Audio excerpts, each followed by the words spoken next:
Hey guys, Sean here at Kurrinda Bloodstock, and here's an insight to our superstar racehorse, Private Harry. Sean, we're back at Inglis, the place you brought Private Harry. The stable is just over that side when you had it with Roundwood Pastoral.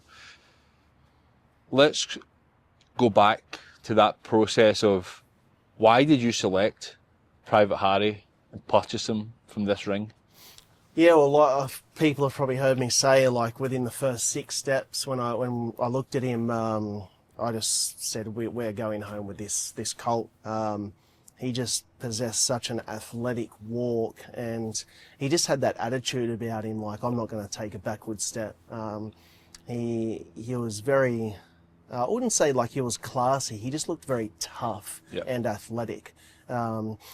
So I think, look, he probably slipped through the cracks a little bit, I believe he was first season sire in Australia, but second season sire overall. So, look, it's a risk. Like it's probably similar to, say, Pinatubo, this year. Yeah. So I liked a lot of Pinatubos, and I fell on a lot, but I just wasn't lucky enough to buy one this year. But I would have. So very similar profile, and I think he'll do fantastic here too. But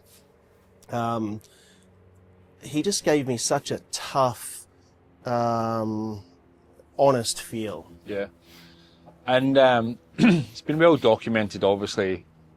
Galaxy win for yourself, Nathan.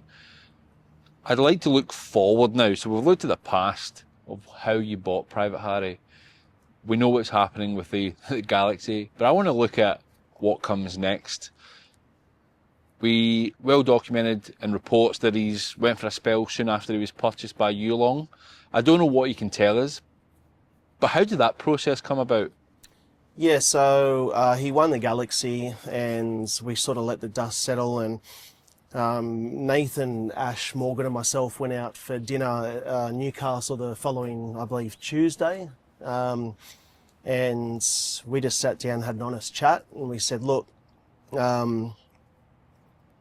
we asked Ash how he thought he was. We knew he was about 80% going into that fitness-wise, completely healthy and sound. But we were just chasing our tail with him a fair bit. He had that 10 days off after the sunlight, and probably a little bit of my error as well, just still learning about the horse. When he was home, a lot of our Queensland horses that are trained up there come home, and they go backwards just for that week, because it's a long trip home. And I just thought, being fourth up there, it was warm, travel home, 10 days off, I'm gonna jam the feed into this fella and get him put on as much weight as possible. And he did too well. So he put on probably that little bit too much weight. So that's where I take a little bit of ownership there, where Nathan sort of had to keep chasing his tail. And I learned a lot out of that for this spell.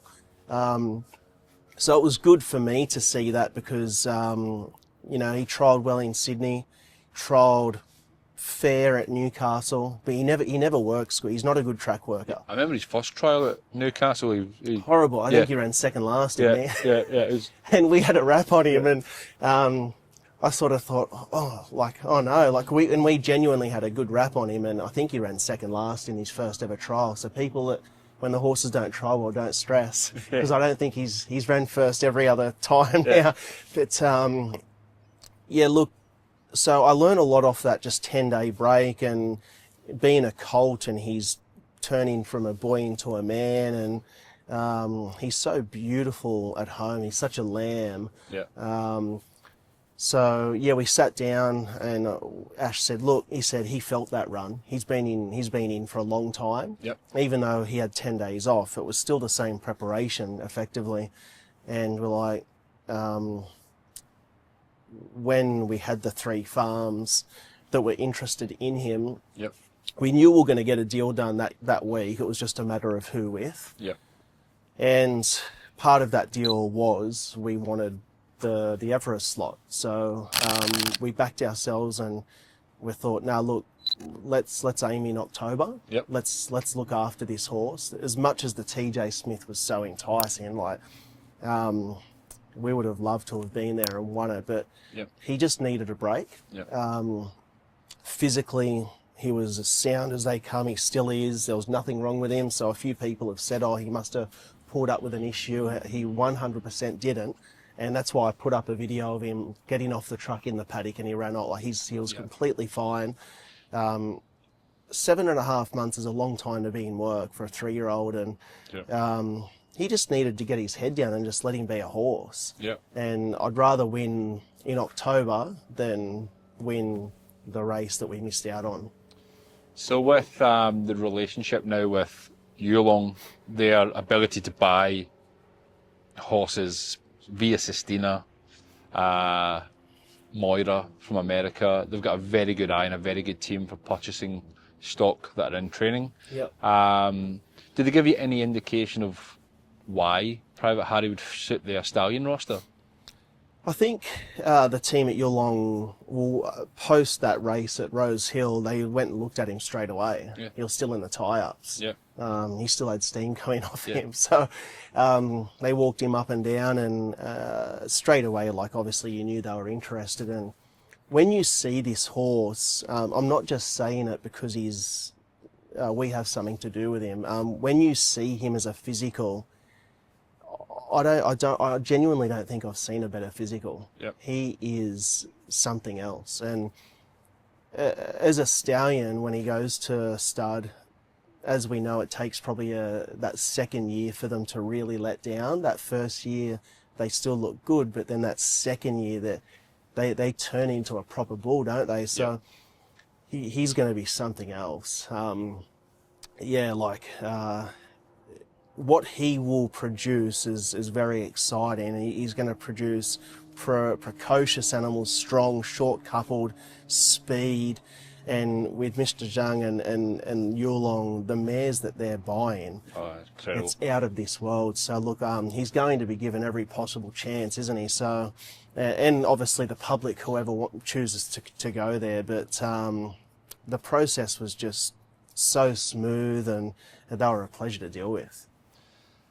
So the next step, what does it look like? When will we see Private Harry? Is he back in training? When will we see him trial? And will he have a start before the Everest? Yeah, so he had 5 weeks off. He went to Limitless Lodge for 3 weeks. Yeah, Tim Boland's. Yep. Tim Boland and Tim and his team, they did a terrific job. I can't speak, any higher of Tim and what they do. I only went there once, to be honest, when he got dropped off. It's a beautiful spot. Beautiful spot, set up as, and obviously the horses that have been through that system. I don't think the video will be long enough to go through them, but let's, Winks, like the best of the best have been through there. So, look, he just did equestrian and dressage work. That's all he did for 3 weeks. Yep. He was banned on the water walker pretty quickly. He lasted 1 day on the water walker and he was banned. He's banned on the walker at Newcastle. It's not him being a bull. He's just so playful. He's just a colt. So anyway, he was banned from that and he just did dressage work and Tim's partner rode him, I think, every day. And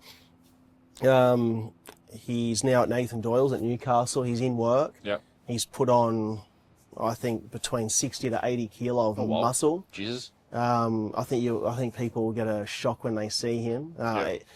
Even Nathan's staff yesterday, I was at the trials and every staff member was just like, holy, have you seen Private Harry? And to be honest, I haven't seen him for 5 or 6 weeks until yesterday. And he's something else, mate. I've got so much respect for the best sprinter in the world on paper. We do, but I'm telling you, he's going to have to be good. And looking at the Everest preparation, when will he trial, or when do you think he'll trial? Yeah, sorry. So to answer your question, the plan is, naturally we'll sit down with Nathan, but the plan is 2 trials. Yep. Whether that will be, as I said, he never works well at home. He's a terrible track worker and an average trialer at home, but when you take him away, he knows. Yeah, okay, yeah. So he'll, whether the first trial is at home and the second trial might be Sydney, I'll leave that up to Nathan. I think he'll have an exhibition gallop before first up. Yep. Just because he is quite casual. Yep. And then I think we'll go Premier first up, Short second up, and then third up into the Everest. Okay, I thought he was going first up into the Everest. And that period's obviously longer, but that now makes sense to go third up. With 5 starts as well, there's always a question around. It's very rare a horse goes through their career unbeaten. We know that. Black Caviar, she's rare for a reason. He's 5 from 5. What do you think of the form from the Galaxy? It's obviously a handicap. 3-year-old against the older horses. You're now stepping into weight for age of the Everest. Is there any concerns there?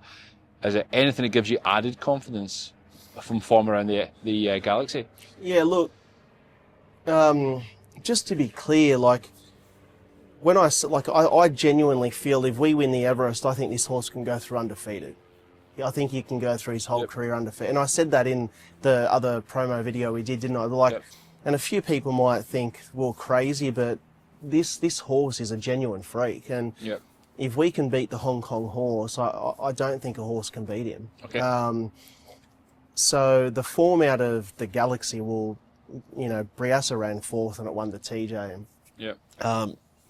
Respectfully, the patterns that we have over horses that get back, and he just runs them into the ground. That's his advantage. So, and multiple Group 1 winners behind him, whether it be Lady Laguna or Growing Empire, and you go on, and Growing Empire is now at stud. So it was a proper field. Yes, we were weighted correctly, but we were in work for 7 months, so we were only at 80%. So we knew we weren't being arrogant, but we were bullish that think, look, we can have this horse at 80% and still get the job done. So he's 4 or 5 lengths better than what we saw that day. Okay. And he looked better after that run. We would have gone into the TJ just thinking, all right, he's unbeatable here. He looked that good. So that's why it felt a bit criminal paddocking the horse, because he came back so well. But look, again, moving forward, I think I'm not comparing him to Black Caviar. Was a freak, and let's be honest, she probably absolutely kicks his head in. I don't think many sprinters beat her ever. Well, they didn't, and I'm not comparing him to her. She would beat him every day of the week. Let's be real here. But in this day and age and who he's racing against, I think if we can win the Everest, I think he can go through undefeated, because he'll come home for a spell. We'll go through autumn. We'll probably go Galaxy, TJ. Whether we go to the All Age, that's up to Nathan, but we'll probably do a similar program, really, really short let up and go straight overseas to Royal Ascot. That's the goal. And then he'll probably have 2 starts. If he pulls up good, we'll probably go the 4-day backup. And then his career, we'll speak to Mr. Zhang and Yulong and Nathan, and we'll sit down, but he might stand over there for the first few months before coming over here. So that's our long-term plan. Obviously a lot of water to go under the bridge, and he's got to stay healthy and happy and sound, and as we know, it's hard. And the advantage he has, if he worked how he raced, he wouldn't stay sound. But he works like a 20-start maidener. Like he wears earmuffs at home, and he genuinely doesn't beat many horses home. If you watch him at Newcastle, you think, we're in a bit of trouble here. He's so casual. So I think that's how he keeps himself healthy. So the long-term plan is Royal Ascot. Takes a special horse, but commercially wise, you've got to be what you've got here. And is there any other aspirations like Ascot? Is that because it's an aspiration, or do you think it's a commercial decision, or if you can get that far? Probably both. I think having a Northern and Southern Hemisphere Group 1 winner is pretty damn special. I might not ever, or we might, the owners, us as a business, we might not ever be in this position again. Let's be real. Like these are unicorn moments. So I think we just do the right thing by the animal. That's the most important thing. Horse comes first. Yep. If it didn't come first, we go to the TJ. Yeah. So we bring the animal first, and then I've never seen myself in a top hat before, so that might be it. Top hat and tails. That's the, the aspiration. Yeah, I've never been to Royal Ascot, but look, that's all great. But I think being that northern and southern hemisphere Group 1 winner for Yulong when he goes to stud is so important. Yep. I think we need to adhere to that for their business as well. And that's when we did the deal. I was so, in my belief, because I know what we want as a business, I said to the team at Yulong, I want him to wear their colours over there. Yeah, okay. So he will wear their colours over there if we go there. And for those 2 runs, he stays in our colours now, but I think they deserve to have that marketing moving forward. And, you know, if we're successful... That's fine. And if they're successful over there, it's great marketing for them, and you know, they've put a lot of money into this horse, and they deserve to have their colours on the bigger stage. Yeah. Well, it all sounds exciting. It's uncharted territory for yourself and Nathan, and obviously working with a partnership with Yulong, I think it's very exciting, and there's a couple of yearlings still for sale if people wanted to try and find the next private Harry with you. Yeah, guys, yeah, we Dave and I, we did a video, just it'll come out. We did it today, but when it'll come out, we'll let you know. But you'll see we ran through all the yearlings. Hopefully some have already been filled by the time this comes out. But just reach out, office@kbloodstock.com.au, email us, call us 1300 Kurrinda, messages on Facebook, Instagram, Twitter, LinkedIn, whatever you want to, any platform. But look, guys, it's always with us. It's horse first. We're transparent. We're honest. If it's not what you want to hear, we'll still tell you. And if it's what you want to hear, you'll hear it. So our goal is to find the next private Harry, or you know, the next black caviar, whether it be a filly, mare, colt. We're all living that dream. So we just got lucky on this one, and yeah, get in touch with us. Good luck, mate. Thanks, mate. It's exciting. Thank you.